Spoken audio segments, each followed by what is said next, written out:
Bapak Ibu ya.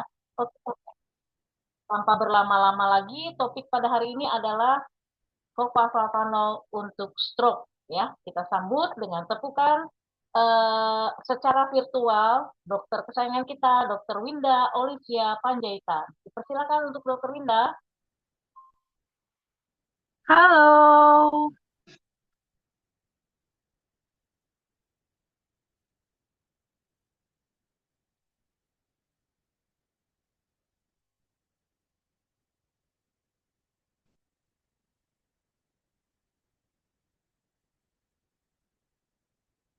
Oke, semangat pagi, selamat malam teman-teman FHIB seluruh Indonesia. Gimana kabarnya? Sehat-sehat kan?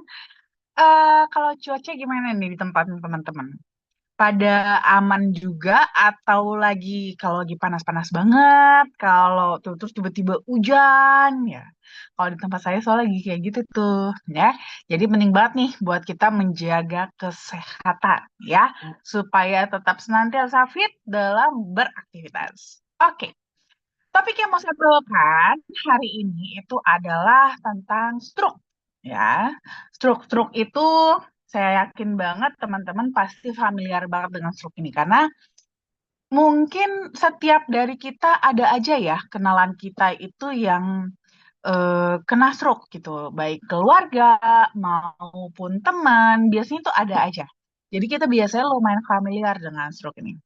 Nah, cuman familiar pun belum tentu kita benar-benar memahami stroke, makanya sering sekali kita tuh jadi salah eh, cara salah cara dalam mencegahnya atau mengenali stroke sendiri, serangan stroke. Karena kadang-kadang kan apalagi kalau terjadi serangan stroke ya, semakin cepat diatasi, maka akan bisa meminimalisir kerusakan yang ada sehingga proses recovery-nya pun bisa lebih cepat. Makanya nih, yuk kita pahami stroke lebih dalam supaya tahu cara mencegahnya ya. Slide. Nah, kalau beberapa minggu yang lalu kan saya ada pernah bawain materi itu tentang kesehatan otak ya. Nah, salah satu masalah otak, jadi kalau masalah otak itu sebenarnya kan kemarin tuh ada banyak banget ya kelompok-kelompoknya. Nah, stroke ini termasuk salah satunya yang masuk dalam kategori neurovaskular ya, neurocerebrovaskular stroke ini. Jadi, stroke itu adalah suatu gangguan pada fungsi saraf kita yang terjadinya secara akut ya, harus terjadi secara akut. Jadi bukan bertahap makin lama makin menurun fungsi sarafnya. Jadi harus mendadak tiba-tiba turun. Dan yang menyebabkan tiba-tibanya terganggunya fungsi saraf ini itu karena ada masalah pada peredaran darah otak ya. Jadi karena ada yang masalah pada peredaran darah otak, terus tiba-tiba fungsi sarafnya terganggu. Nah, biasanya timbul gejala gitu, gejala-gejala gangguan pada fungsi saraf ini, itu sesuai dengan daerah di mana area dari persyarafan yang terganggunya, ya, gitu. Slide.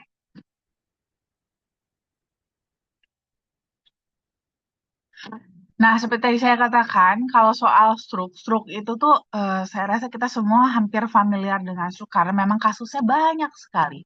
Makanya bahkan stroke itu masih peringkat tiga besar ya, atau bahkan kadang peringkat pertama, peringkat kedua ganti-gantian sama jantung sebagai penyebab kematian tertinggi di Indonesia. Slide. Itu pun nggak cuma di Indonesia, di dunia juga sama ya. Jadi menurut data World Stroke Organization tahun 2019, itu satu dari empat orang di dunia setiap 3 detiknya itu terkena stroke. Ya, jadi ada 12,2 juta kasus stroke per tahun. Banyak sekali. Bahkan angka ini teman-teman itu tuh udah naik 50% selama 17 tahun terakhir. Jadi memang makin ke sini makin banyak orang yang terkena stroke ya. Bahkan kalau dihitung-hitung ya, ternyata 86% kematian di dunia itu justru malah disebabkan oleh stroke. Banyak banget kan? Nah, jadi meninggal karena stroke setiap tahunnya itu dihitung bisa sekitar 143 juta kasus. Banyak sekali. Makanya nih, kita harus alert, jangan sampai ya gimana caranya kita cegah supaya kita tidak menjadi salah satu dari orang-orang yang terkena stroke ini. Slide. Nah, stroke itu dibagi dua. Ya, jadi ada dua jenis stroke. Pertama, itu adalah stroke sumbatan atau iskemik namanya. Ini jumlah kasusnya memang lebih banyak, sekitar 85% dari kasus stroke yang ada. Ya, nah nanti biasanya memang yang paling umum itu stroke iskemik ini. Nah, tapi ada juga jenis stroke yang kedua, yaitu stroke hemoragik. Nah, stroke hemoragik ini memang lebih sedikit, ya, 15%. Biasanya kita sebutnya tuh perdarah pecah, stroke perdarahan atau pecah pembuluh darah. Ya, ini kasusnya memang lebih sedikit, tapi biasanya ini lebih berbahaya. Jadi jangan sepele juga ya dengan kasus stroke hemorrhagic ini walaupun sedikit, tapi dia justru biasanya malah lebih berbahaya dibandingkan yang kasus stroke iskemik. Walaupun stroke iskemik bukan berarti tidak berbahaya juga ya, tetap sama berbahayanya. Hanya mungkin stroke hemorrhagic ini harus benar-benar, biasanya angka kematiannya lebih tinggi pada stroke hemorrhagic gitu ya. Slide. Nah, kalau resiko-resikonya itu juga dibagi lagi, teman-teman. Jadi ada faktor resiko yang tidak bisa dimodifikasi, ada juga faktor resiko yang masih bisa dimodifikasi. Nah, kalau umpamanya tidak bisa dimodifikasi, berarti ap- eh, mau nggak mau, itu kita harus menghadapi faktor resiko ini.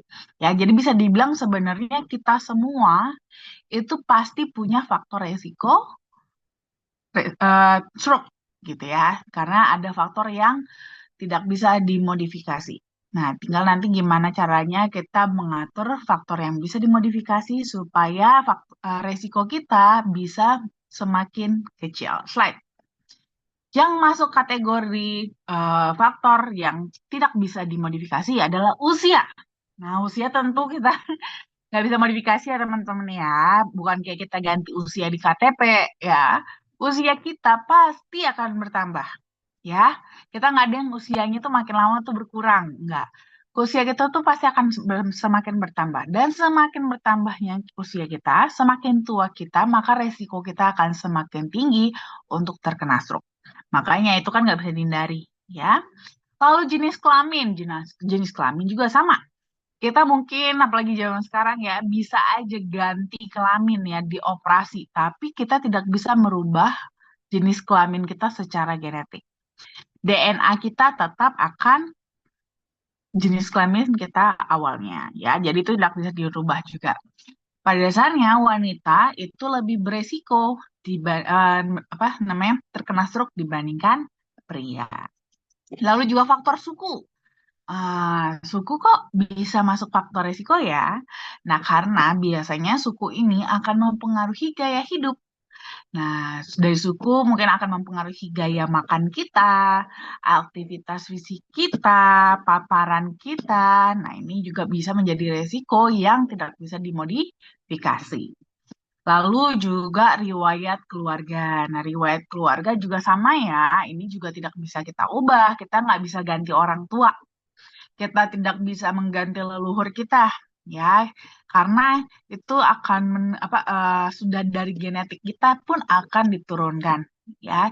Jadi kalau kita yang punya keluarga atau punya orang tua kita punya penyakit stroke ya atau ada riwayat terkena stroke, maka kita juga punya faktor resiko yang lebih besar untuk terkena stroke.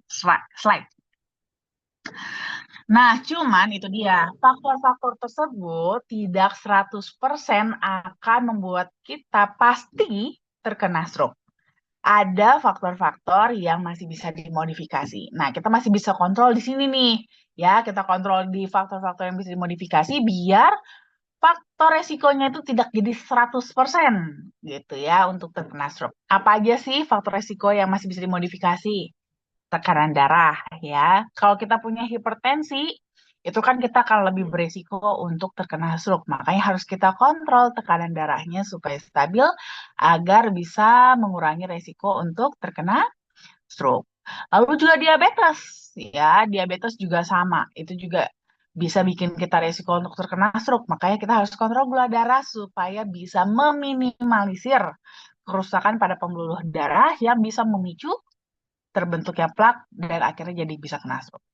Lalu juga sama kolesterol tinggi, ya, mungkin merokok, ya, merokok, nutrisi makanan yang nggak benar, yang nggak baik, terus juga belum lagi kurang aktivitas fisik, apalagi kurang olahraga, terus ditambah lagi memang kelebihan berat badan. Nah, faktor-faktor ini kalau bisa dikontrol, itu bisa menurunkan risiko terkena stroke. Slide. Nah, penting nih kita untuk tahu gejala klinisnya kalau stroke itu seperti apa. Mungkin beberapa teman-teman ada yang sudah pernah mungkin ya melihat secara langsung pas kebetulan banget ada lagi bersama seseorang yang kebetulan banget terkena serangan stroke. Nah, jadi mungkin familiar dengan gejala klinis ini.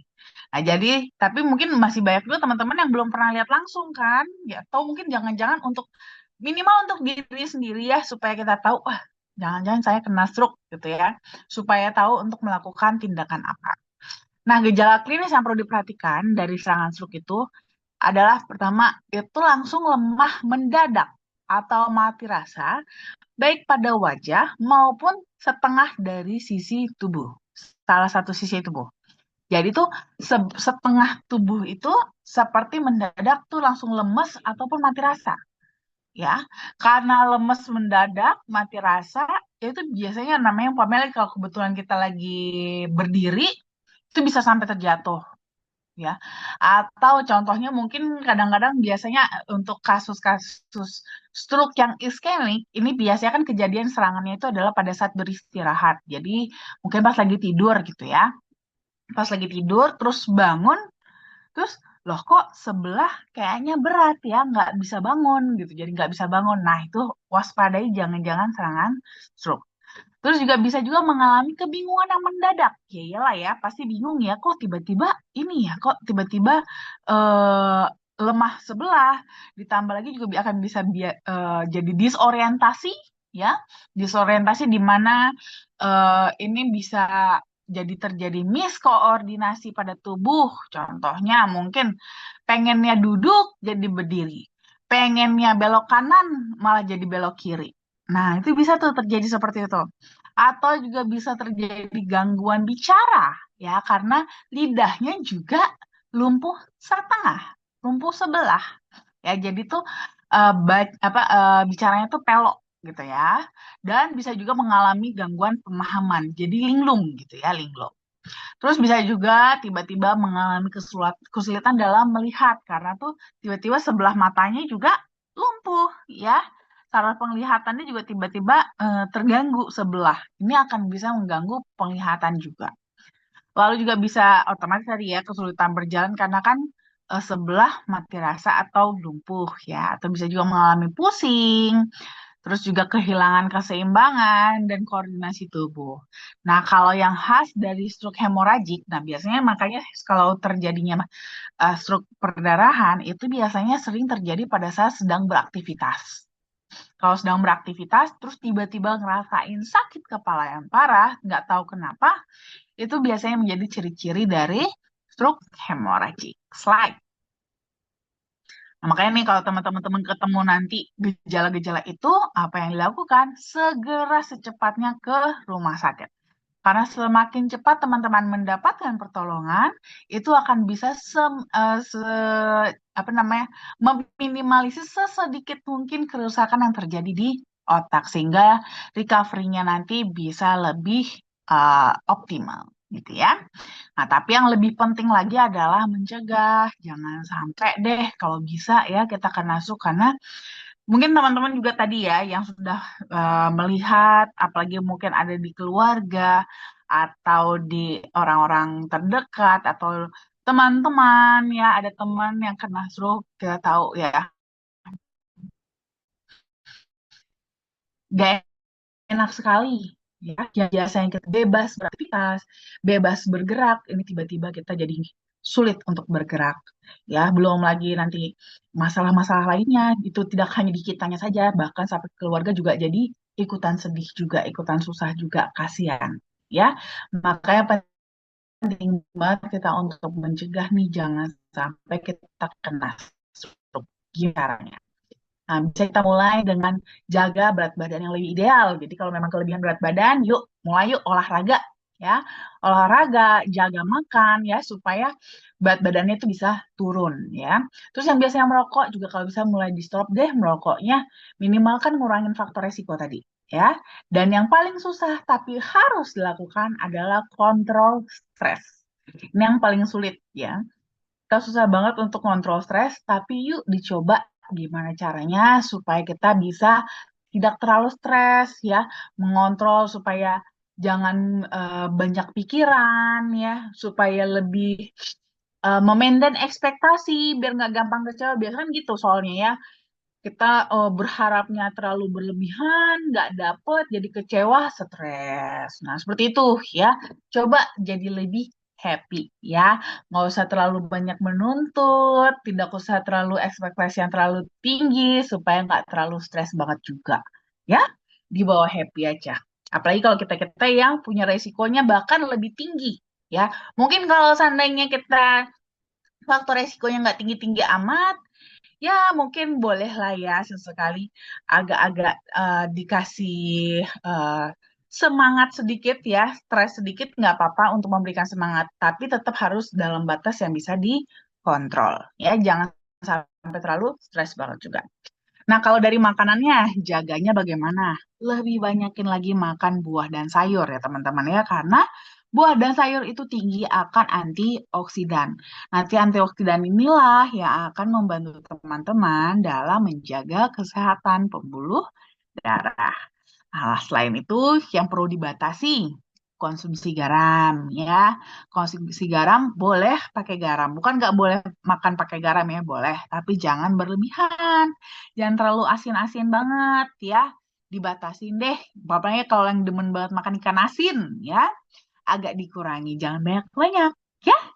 Terus juga suka makan yang lemaknya tinggi ya, yang digoreng-goreng ya, makanan yang berlemak itu juga lebih dibatasin. Santan ya, bukan nggak boleh, boleh, tapi dibatasi. Jangan berlebihan ya. Dicatat udah berapa banyak makannya, sudah seberapa sering makannya ya. Kemarin baru makan, hari ini jangan makan lagi dong ya. Nanti minggu depan lagi atau 2 minggu lagi aja ya, supaya lebih jarang-jarang, supaya lebih dibatasi. Oke? Dan juga kalau yang bisa minum alkohol juga kalau bisa di stop deh alkoholnya ya. Karena pada dasarnya dalam alkohol itu ada radikal bebas ya. Kita aja sudah konsumsi antioksidan kan untuk melindungi. Masa kita masukin lagi yang rusak, ya kan? Sayang dong nanti ya. Slide. Nah, memperkenalkan nih produk sajian kita yaitu Cocoa Flavanol. Ada varian yang original, The Time Liquid, NutriFlow, dan juga Flavanol Man. Slide. Kalau kita ngomongin soal flavanol, kita akan terus ngomongin kepalanya, yaitu polifenol. Karena flavanol itu adalah bagian dari polifenol. Polifenol itu terkenal akan manfaatnya sebagai antioksidan. Ya, dia sebagai antioksidan yang dimana dia bekerja untuk melindungi, ya, protecting and balancing. Ya, proteksi apa melindungi tubuh dari radikal bebas, toksin. Tapi ternyata teman-teman, untuk flavanol sendiri itu dia punya manfaat khusus. Dia khusus bekerjanya melindungi terutama di kardiovaskular. Jadi kandungan flavanol yang tinggi pada kokoa ternyata secara klinis bermanfaat juga untuk fungsi kardiovaskular. Tidak hanya semata-mata sekedar melindungi aja, tapi juga ternyata dia dalam efek yang lumayan relatif pendek, flavanol ini bisa memberikan efek dilatasi atau pelebaran pada pembuluh darah, di mana ini akan memberikan kelancaran ya, space yang lebih besar untuk aliran darah sehingga aliran darah bisa lebih lancar. Cuman memang untuk mendapatkan kadar flavonoid yang tinggi pada kokoa tuh nggak gitu gampang karena basically proses pengolahan biji kakao sendiri itu biasanya cenderung merusak kadar flavanolnya. Makanya dibutuhkan metode khusus untuk mempertahankan agar kandungan flavanol di dalam kokoanya bisa tetap tinggi. Slide. Kelewatan. Nah, untungnya di sini produsen kita yaitu Berry Kelbot udah ketemu metodenya. Mereka sudah menemukan metode pengolahan biji kakao yang bisa mempertahankan agar kadar flavanolnya bisa tetap tinggi di produk akhirnya. Nah, metode yang mereka gunakan ini sudah dipatenkan dan hasil olahannya itu sudah diberi merek Acticoa. Acticoa ini diproses merupakan biji kakao, bubuk kokoa hasil pengolahan biji kakao dengan metode yang telah terbukti dapat mempertahankan hingga 80% kadar awal dari flavanol si kakaonya. Jadi Acticoa inilah yang kita gunakan sebagai bahan baku semua lini produk Cocoa Flavanol FHI. Slide.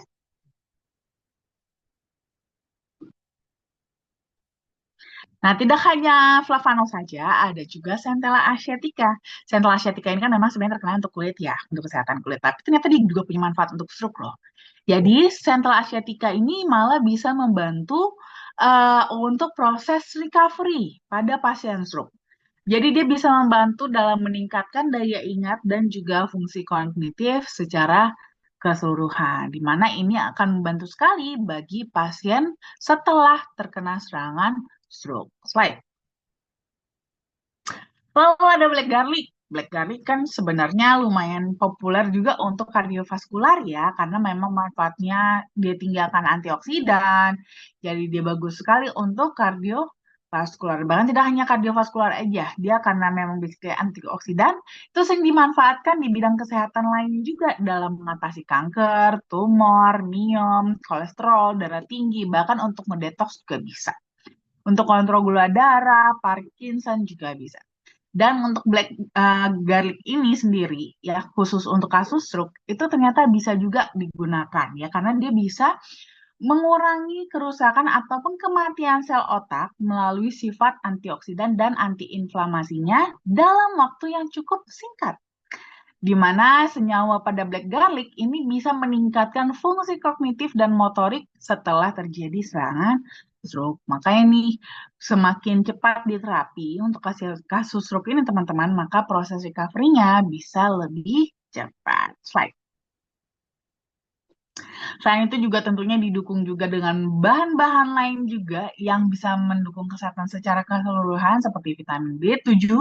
Vitamin B7 ini juga bagus juga untuk sistem saraf ya, karena bisa membantu untuk meningkatkan kesehatan sistem saraf sekaligus juga menjaga mengefektifkan metabolisme protein, karbohidrat dan juga lemak.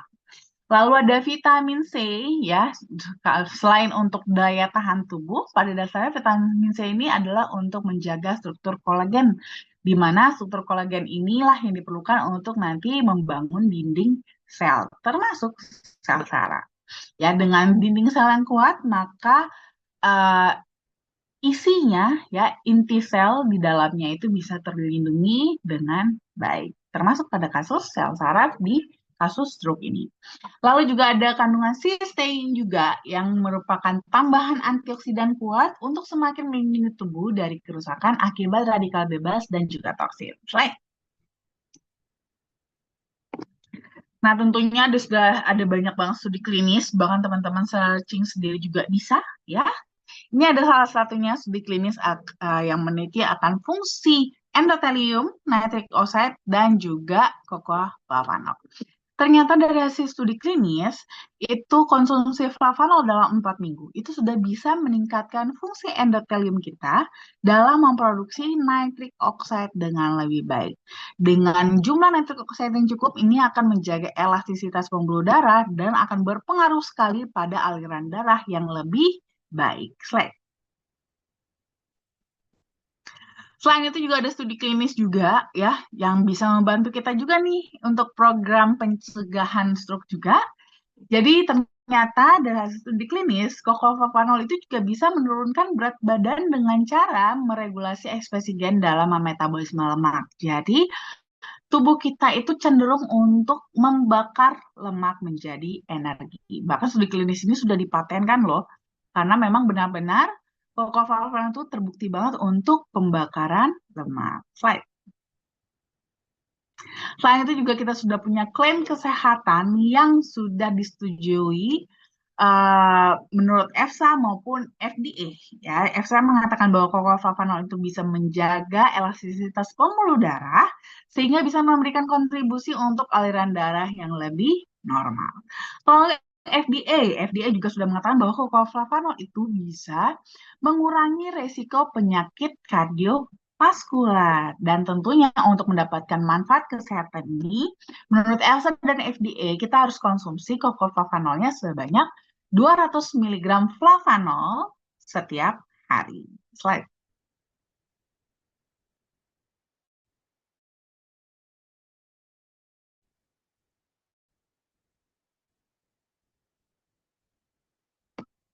Slide. Nah, jadi kalau kita mau rangkum manfaat kokofavanol itu kelewatan slide-nya. Itu manfaat utamanya adalah untuk meningkatkan fungsi kardiovaskular. Nah, dengan meningkatkan fungsi kardiovaskular, otomatis tekanan darah ya bisa lebih stabil.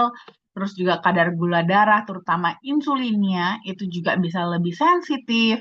Dan juga kadar kolesterolnya bisa lebih terjaga. Selain itu karena basically juga dia adalah antioksidan, jadi bisa membantu juga untuk mengurangi resiko kanker serta baik untuk kesehatan kulit. Slide. Untuk data yang liquid, itu dia kan gabungan antara cocoa favanol, centella asiatica, dan juga black garlic, yang dimana ketiganya itu bermanfaat untuk meningkatkan fungsi kardiovaskular. Tapi karena bertiga, jadi kekuatannya juga 3 kali lebih kuat dibandingkan versi yang original. Ditambah dengan manfaat-manfaat tambahan, yaitu lebih bisa memperlancar sirkulasi aliran darah pada ginjal, membantu mempercepat proses penyembuhan luka, membantu meningkatkan produksi kolagen, meningkatkan daya ingat dan fungsi saraf, serta mengatasi peradangan dan nyeri sendi. Slide. Nah, lalu kalau untuk Nutriflow ini mungkin lebih kepada teman-teman yang tadi ya, supaya kita bisa lebih aktif, karena salah satu pencegahan dari stroke juga tadi kan meningkatkan aktivitas fisik, ya. Nah, Nutriflow ini bisa mendukung juga untuk kita bisa beraktivitas dengan lebih nyaman dan juga aman ya, karena dia Nutriflow ini bisa lebih membantu penyerapan nutrisi lebih baik ya, dan juga meningkatkan metabolisme kita yang lebih bagus lagi, terutama dalam memetabolisme lemak dan protein. Di mana ini akan bisa membantu kita juga untuk menurunkan berat badan. Makanya bahkan nih Nutriflow itu bisa teman-teman gunakan dalam program penurunan berat badan karena bisa digunakan sebagai pengganti makan. Ya, pengganti sarapan atau pengganti makan malam. Selain itu juga ada tambahan tadi ya, apa namanya? Antioksidan, vitamin C, di mana ini akan membantu juga untuk meningkatkan daya tahan tubuh, sekaligus melindungi sel dari stres oksidatif. Selain, nah untuk mendapatkan manfaat kesehatannya, tadi berdasarkan EFSA maupun FDA itu harus mengkonsumsi 200 mg flavanol setiap hari minimal. Nah, di sini teman-teman untuk varian yang original itu bisa konsumsi mulai dari 3 gram bahkan setiap hari. Ya, 3 gram saja itu sudah mulai bisa untuk mendapatkan manfaat kesehatannya. Cuman mungkin ini boleh juga teman-teman minum agak sedikit lebih banyak, yaitu 5 gram, karena melihat dari faktor resiko kita ya, yang dimana kita mungkin tinggal di kota besar dengan polusi yang tinggi, paparan kita yang tinggi, apalagi kan kita baru mulai konsumsi platformnya baru sekarang-sekarang nih, ya. Jadi untuk mengejar ketertinggalan kualitas pembuluh darah kita yang sudah mulai menurun sejak bertahun-tahun yang lalu. Nah, jadi mungkin boleh mulai konsumsinya mulai dari 5 gram atau disesuaikan dengan kebutuhan tubuh teman-teman masing-masing. Slide. Nah, kalau buat teman-teman yang memang sudah punya masalah kardiovaskular, ya, seperti mungkin sudah ada hipertensinya, sudah ada hiperkolesterol atau diabetes, atau memang sudah ada riwayat stroke, atau sudah ada masalah jantung, ya, mungkin sudah pasang ring bahkan, ya, itu teman-teman boleh konsumsi, lebih rekomen untuk konsumsi yang liquid, ya, DTM liquid ini. DTM liquid ini kan dia lebih powerful ya di apa untuk kardiovaskularnya.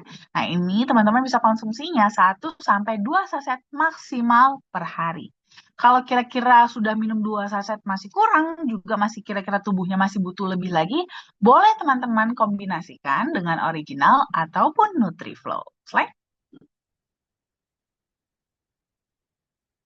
Nah, kalau yang untuk Nutriflow ini, teman-teman bisa menyeduhnya 15 gram. Ya, 15 gram itu sekitar 1 sendok makan muncung. Ya, ini bisa teman-teman konsumsi 1 sampai 2 kali sehari. Nah, Nutriflow ini boleh teman-teman kombinasi tadi ya, dengan original boleh, ataupun dengan DTM liquid. Terima kasih.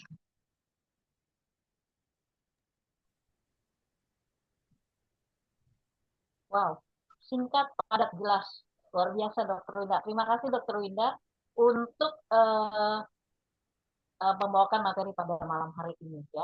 Oke, selanjutnya sebelum masuk ke dalam sesi pertanyaan, izinkan saya untuk memberikan informasi mengenai sosial media dan juga acara-acara yang diadakan oleh FHI. Oke, Bapak Ibu bisa follow us di sosial media kami, yaitu di uh, YouTube di Forever Healthy Indonesia Official, kemudian kita juga ada Instagram di @foreverhealthy.id, kita juga ada Facebook di Forever Healthy Indonesia, kita juga punya Telegram di FHI Official, dan kita juga ada TikTok di @foreverhealthy.indonesia. Oke, selanjutnya FHI juga menyediakan FHI Medical Consultant yang tentunya ini hanya untuk berlaku WhatsApp saja ya Bapak Ibu ya. Ini berlaku dari hari Senin sampai Jumat, pukul 10 pagi sampai pukul 5 sore. Bapak Ibu bisa catat nomornya di 0878 1706 6067 ya. Oke, selanjutnya oke, kita ada training yang dinamakan sebagai Forever Income Training ya dengan topik edifikasi yang akan dibawakan oleh Bapak Master kita yaitu Bapak Aris Hendra Wardana di kantor FHI. Kalau mencatat ya Bapak Ibu ya, hari Jumat tanggal 25 Oktober pukul 2 siang ya. Jadi berlaku untuk semua member FHI ya Bapak Ibu, tapi tempatnya terbatas loh Bapak Ibu, hanya 40 orang ya. Oke, selanjutnya next. Nah, ini tentunya kita juga masih ada promo loh Bapak Ibu yang berlaku sampai dengan 12 Oktober ya.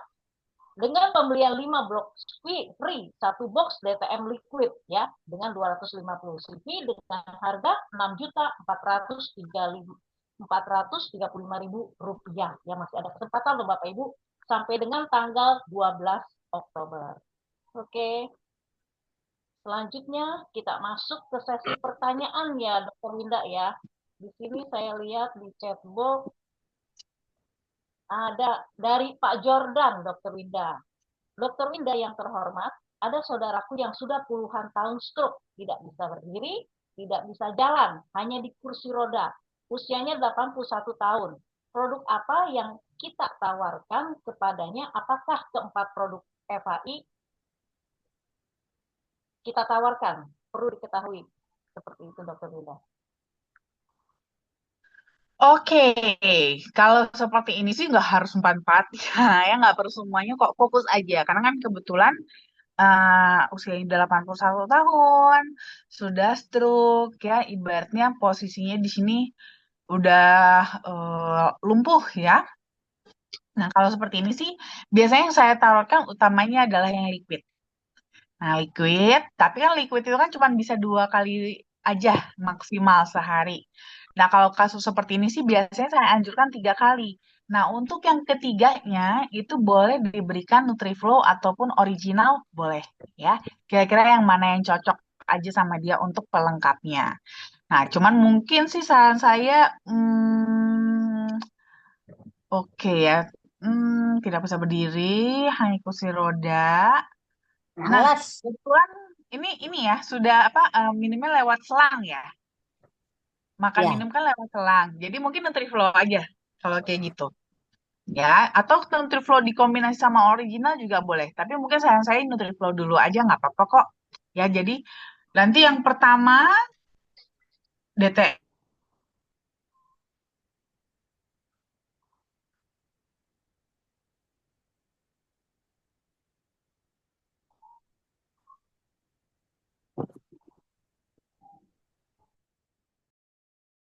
nanti pertimbangan juga untuk menentukan kapan yang mana yang pagi, mana yang siang, mana yang malam. Dipertimbangkan juga mungkin ya untuk obat-obat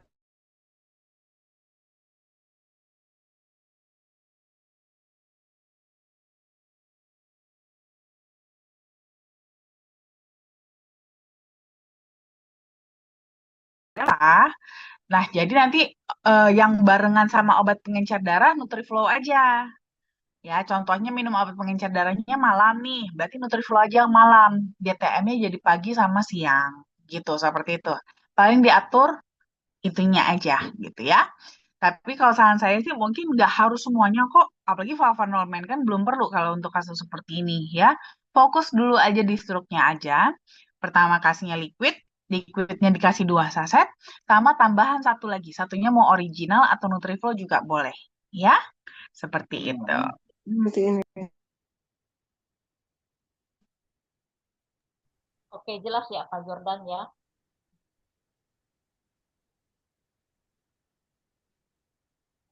Saya lihat di chatbox sudah tidak ada lagi nih Dokter Winda. Mungkin ada dari Bapak Ibu sekalian yang ingin spontan bertanya, dipersilakan. Tak perlu malu Bapak Ibu, malu bertanya satu jalan. Ya, betul nggak Dokter Winda?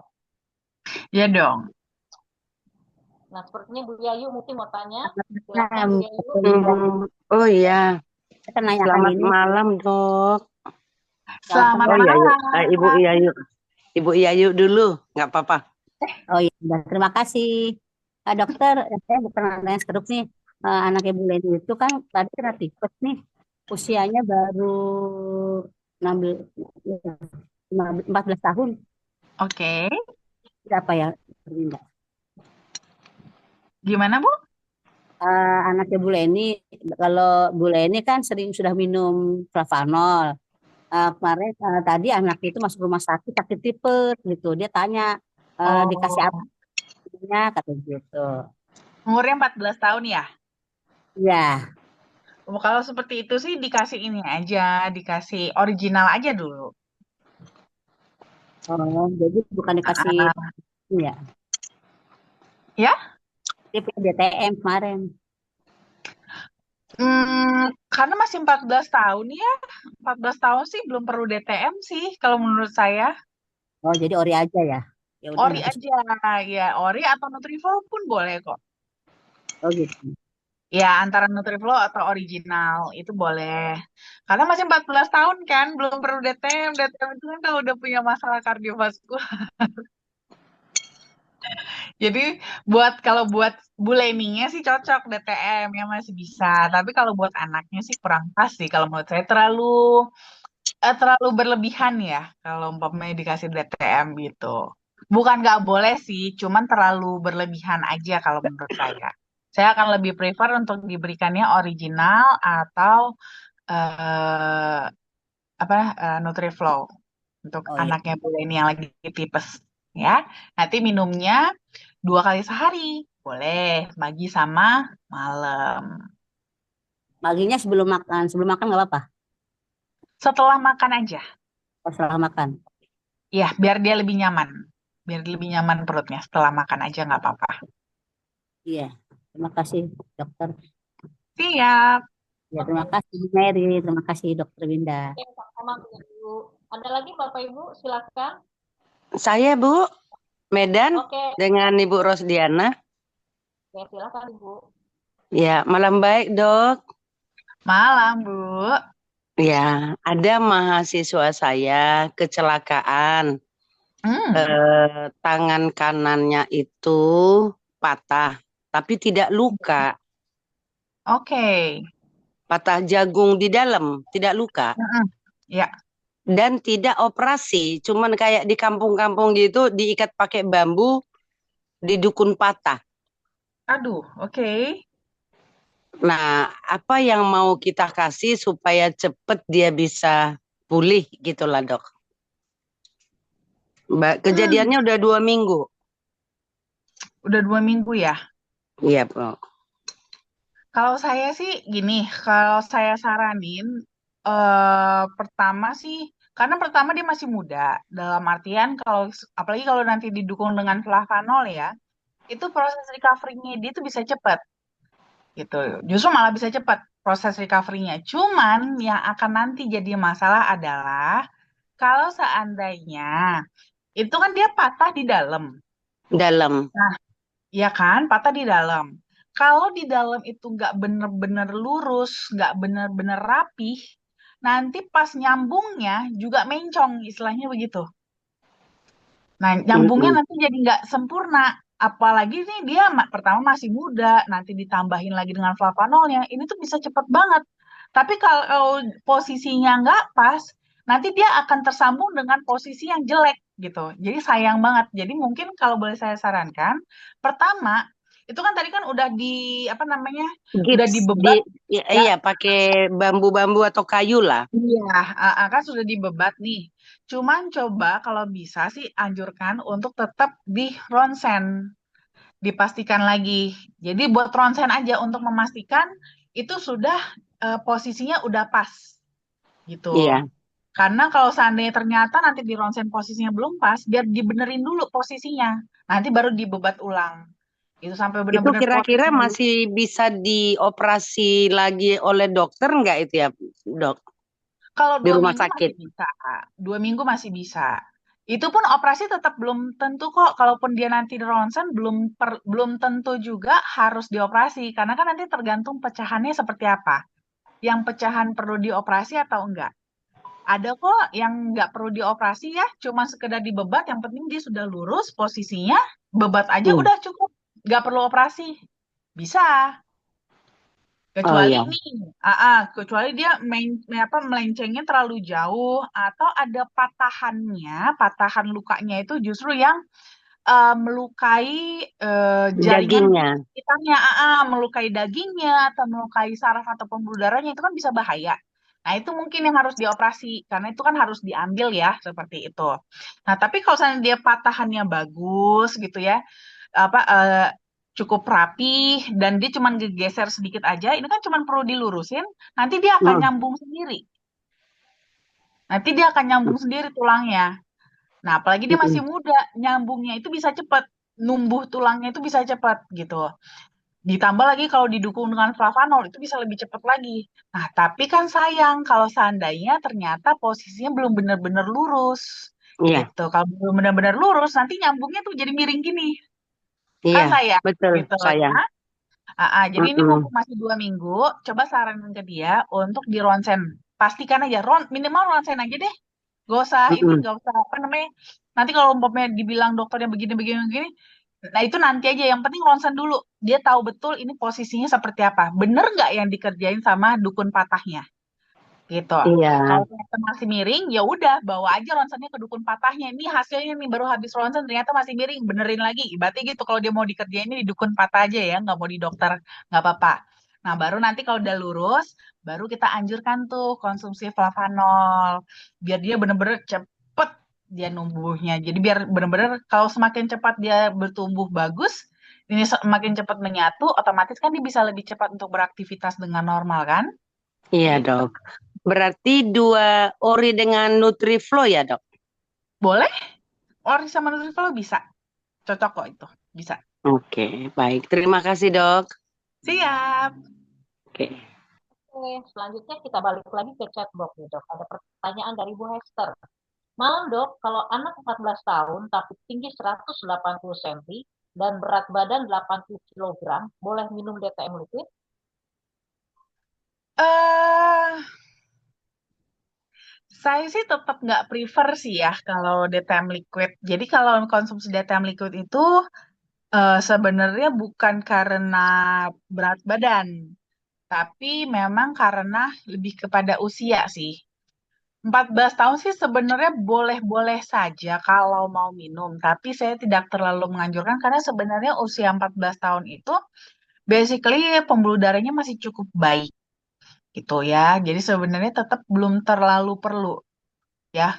Bukan tidak boleh ya, cuman tidak perlu itu aja. Ya, kan beda antara kebutuhan dengan keinginan gitu ya. Gitu. Jadi kalau dari sisi kebutuhannya sih dia belum butuh. Tapi kalau mau nggak apa-apa. Karena secara tubuh badannya sih sebenarnya siap-siap aja ya untuk menampung DTM liquid gitu ya. Cuman mengingat dari usianya masih cukup muda, pada dasarnya masih bagus. Nggak perlu-perlu banget sih konsumsi liquid. Dengan original aja juga cukup sama dia. Original atau Nutriflo aja udah cukup sebenarnya untuk anak ini. Paling nanti dosisnya, umpamanya kalau umpamanya dia eh, minum yang original, itu dosisnya sudah bisa dikonsumsi dosis orang dewasa karena dia berat badannya sudah lebih dari 50 kilogram. Jadi sudah bisa minumnya tuh 5 gram ke atas gitu. Paling di situ aja sih, ya. Oke, sudah terjawab ya Bu Hester ya. Selanjutnya dari Bu Norma, Dok. Malam Dokter Winda, sepupu saya mengalami kehamilan buang tuba satu. Bisakah dengan Cocoa Flavano untuk cepat pulih dan ke depannya hamil lagi? Flavano apa yang cocok, Dok? Oke, kalau ini sih bisa kok ya. Pada dasarnya Flavanol mana aja boleh. Original boleh, liquid pun boleh sebenarnya. Apa namanya? Nutriflo juga boleh.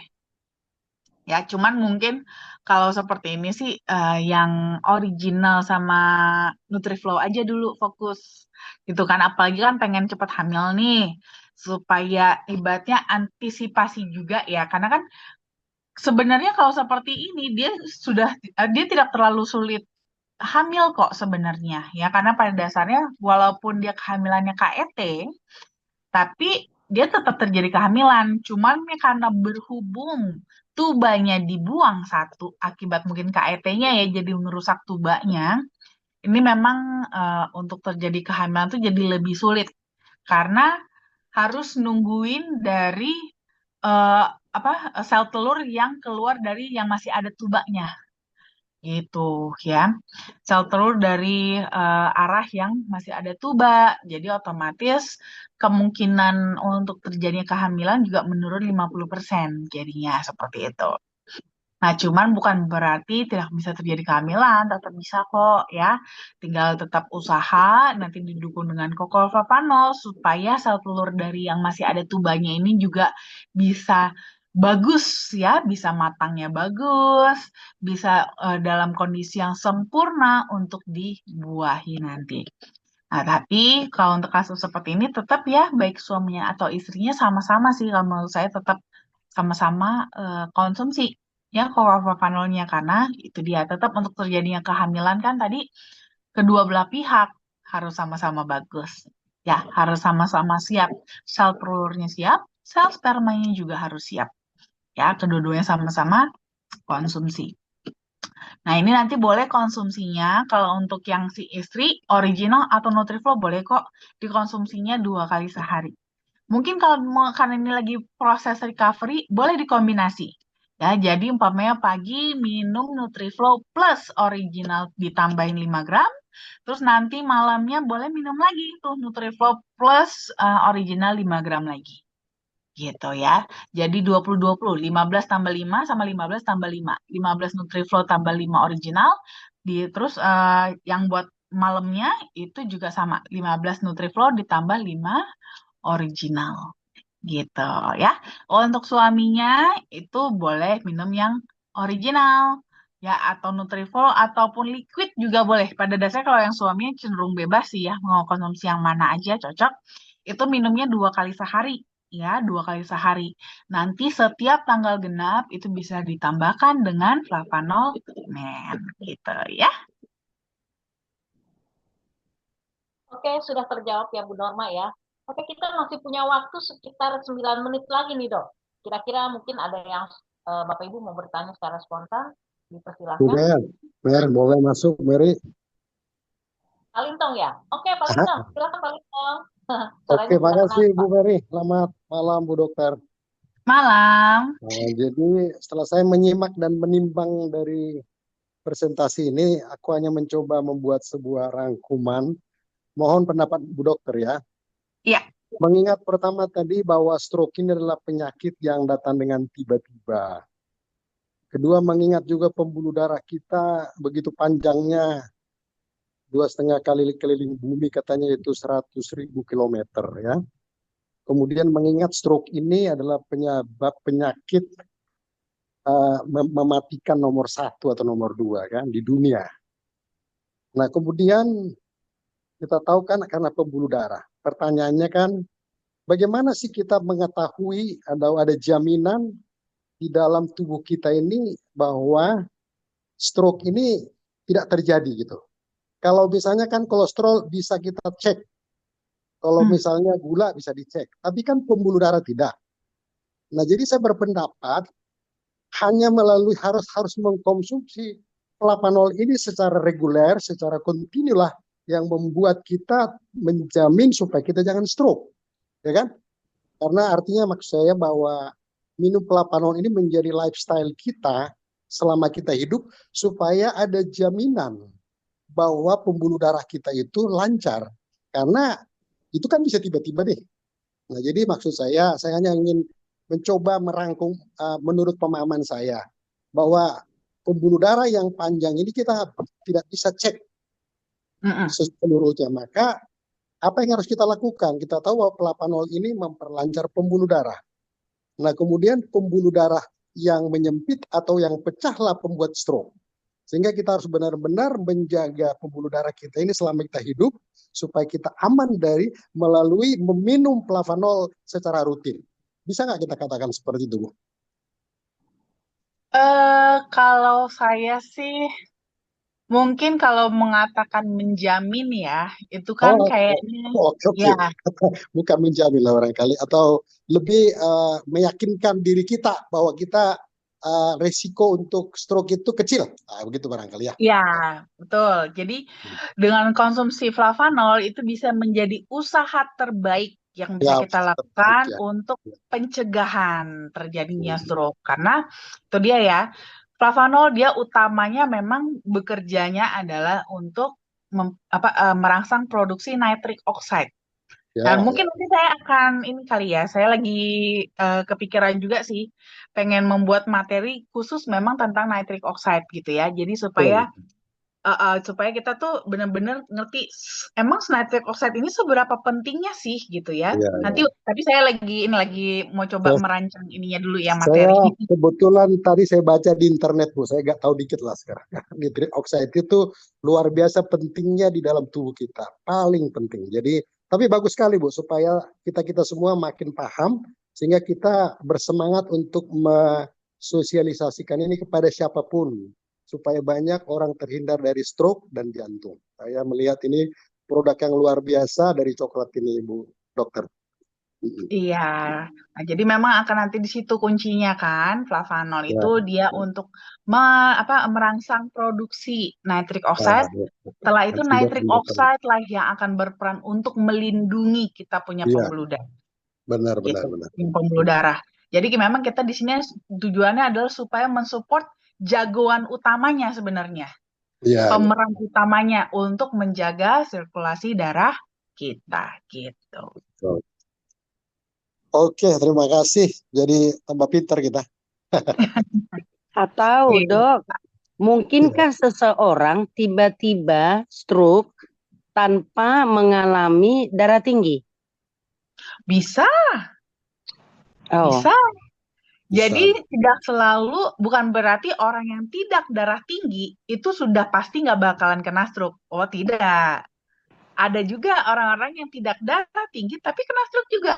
Karena ada faktor resiko yang lain. Seperti kemarin kita hari Selasa kemarin itu ada ada yang sharing kasusnya. Itu justru dia terkena stroke itu karena kekentalan darah. Gitu. Jadi si hipertensinya sih nggak ada, tapi karena kekentalan darah dan itu sangat bisa sekali, gitu ya. Iya. Jadi jangan juga kita merasa aman karena kita tidak hipertensi. Oh, tidak. Hipertensi hanya salah satu resiko penyebab stroke. Masih ada resiko yang lain. Belum tentu kita bersih dari resiko yang lain, gitu. Makanya kita tetap harus alert, gitu ya. Ya, oke. Terima kasih, Dok. Terima kasih, Bu, dokter. Kak. Oke, cukup jelas ya Pak Dok, Lintong sama Mas Diana. Iya, Nah, makasih Bu Mas Beri, Eka, makasih. aku dong. ya, Pak Lintong. Bisa satu pertanyaan lagi nih.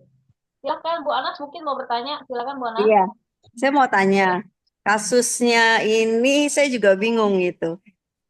Tadi dibilang katanya karena darah tinggi nggak mungkin gitu kan, bisa juga nggak ada darah tinggi itu bisa juga terjadi stroke. Nah ini kejadiannya itu yang dialami oleh keluarga saya sendiri gitu loh. Ini gara-gara cuma keselak makan rujak aja, terus bisa langsung sempoyongan badannya, terus langsung terkena stroke. Nah, itu gimana tuh dok kalau gitu jarak apa jalan ceritanya gitu loh. Tiba-tiba dia udah kesemployongan terus mau jatuh akhirnya dipegangin langsung dibawa ke rumah sakit PON. Ya itulah jadinya kejadiannya langsung stroke. Itu gimana tuh dok kalau kayak gitu? Nah, sebenarnya di sini malah bisa jadi ada kemungkinan justru ya, bisa jadi bukan gara-gara keselaknya jadi terkena stroke. Bisa jadi ternyata waktunya agak beda selisih sedikit. Sebenarnya justru stroke duluan gara-gara serangan stroke jadi keselak. Itu bisa, gitu ya. Jadi kan tadi salah satu gejala dari ciri-ciri dari gejala stroke itu serangan stroke adalah kelemahan mendadak, gitu ya. Kelemahan mendadak setengah tubuhnya. Nah, ini bahkan bisa dialami bahkan sama saluran tenggorokan ini juga gitu loh. Lidahnya ya ke belakang itu bisa. Nah, bisa jadi dia kebetulan sebenarnya beberapa menit sebelumnya malah ternyata terjadi serangan stroke. Terjadi serangan stroke, terus habis itu ternyata tiba-tiba mengalami kelemahan mendadak pas lagi makan rujak. Akibatnya malah jadi keselak. Nah, itu bisa juga justru. Jadi kadang-kadang kan timing ini juga kita nggak tahu ya, apa bisa sangat tipis sekali. Jadi terkesannya seperti seolah-olah justru dari keselak malah kena stroke. Jangan-jangan malah yang terjadi sebaliknya. Terjadi dulu serangan stroke-nya, gara-gara itu malah dia jadi keselak karena mendadak lemah setengah, tidak mampu dalam menelan makanannya. Akibatnya dia keselak, tersedak, terus jadi sempoyongan. Jadi sebenarnya mungkin bisa jadi malah stroke-nya duluan yang terjadi. Cuman karena mungkin selisih waktunya tipis ya, beda tipis gitu, jadi nggak terlihat gitu. Belum sampai di tahap yang menyadari ternyata pas terjadi serangan stroke seperti itu. Biasanya sih kalau seperti ini bisa jadi bisa dua sih, bisa stroke iskemik, bisa juga stroke yang perdarahan gitu. Oke dok. Tapi masalahnya gejalanya sehat-sehat awalnya gitu loh. Mungkin Iya. memang benar ya beda tipis ya itu ya. Mungkin udah ada gejala tapi dia tidak merasakan, dianggap enteng gitu ya mungkin ya.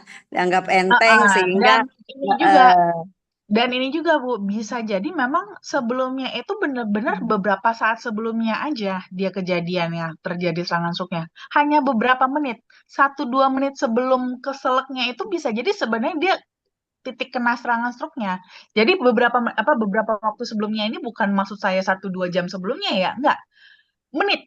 Jadi kalau kita ngomongin soal serangan stroke, itu serangannya itu dalam waktu beberapa detik atau beberapa menit.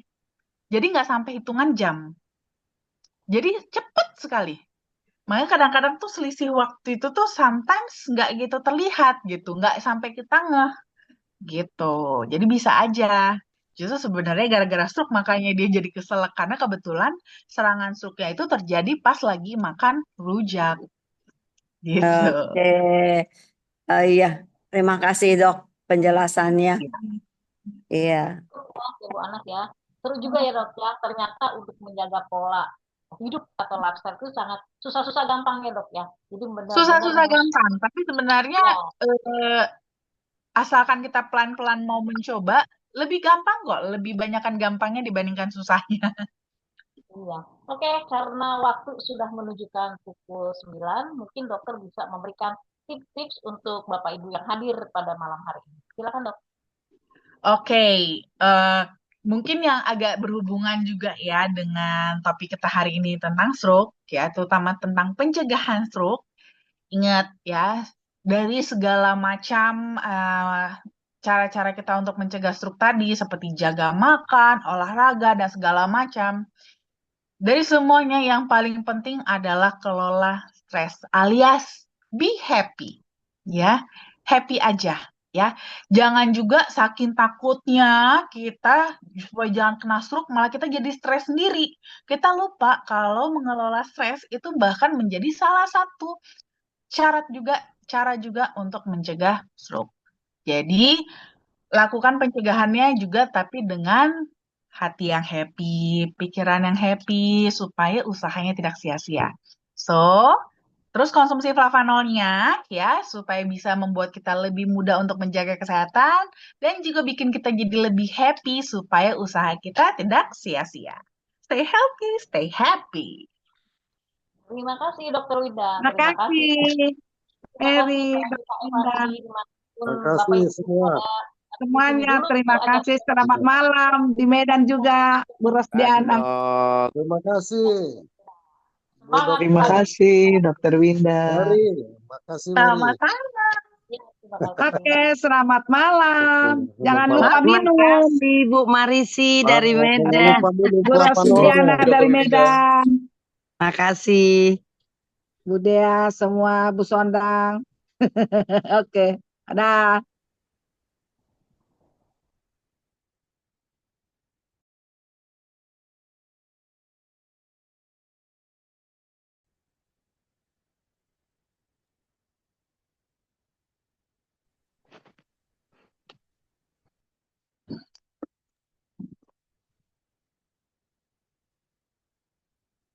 Hidup ini ada kesempatan. Hidup ini